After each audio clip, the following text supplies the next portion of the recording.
Let's just remind ourselves of another story as well this lunchtime. The family of Mark Duggan, who you might remember was shot dead by police back in 2011. Well, they've won the right to appeal over a finding that he was lawfully killed when he was shot dead by a police marksman. At the time, the family is challenging a High Court ruling that said they couldn't apply for judicial review. Let's get some more detail on this from Joseph Cottrey-Monson, who's director of Mary Monson Solicitors on Fleet Street. Joseph, good afternoon to you. What happens now then from the family's point of view?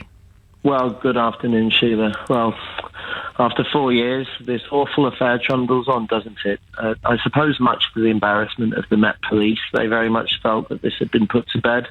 Sir Brian Leveson, the president of the Queen's Bench Division, initially denied the possibility of appeal. Lord Justice Sales has reopened it. There's a social unease, of course, that the police are out of control among. Certainly there is a section of the population of London who feels that, and throughout the country. There's probably also this undercurrent in communities that Black lives don't matter. It's a phrase we've heard a lot, and this judgment, as you've said, it allows leave to appeal against the decision to not overturn the jury's verdict as far as the original inquest is concerned. And this appeal now centres on one critical question. It's all stripped down to this one major issue. I've spoken to a member of the legal team this morning about it, and the question is this: should the jury have been asked to consider this issue of whether the officer was acting in self-defence on the basis of whether that was a reasonable belief in self-defence? So according to all the circumstances that were around at the time, and that wasn't a question that was unfortunately put to the jury in the original inquest by the acting coroner. You mean the question of how much emphasis should be placed on the depth to which an officer feels he has to defend himself? That's precisely it. Because in criminal law, for example, if I have a client accused of an offence and he says, well, genuinely, I thought it was self-defence, I thought that I was in danger. Well, in a criminal case, because you have to err on the side of the citizen when he's accused or she's accused, then that can be a subjective belief in self-defence. But of course, this was a civil case. The officer was not on trial.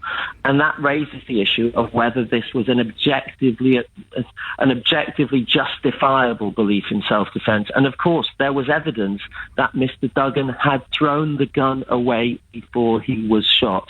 And what Lord Justice Sales has said is that there is at least an argument that anyone who shot him after that point, wasn't acting in self-defence. He's not necessarily saying that was the case, but that is something that should perhaps have been considered as being put before the jury. It confuses people, doesn't it, when they see that 3 High Court judges previously rule out a judicial review, saying none of the grounds of challenge were established, and then along comes another one saying their application for a permission to appeal has been successful because their case is arguable.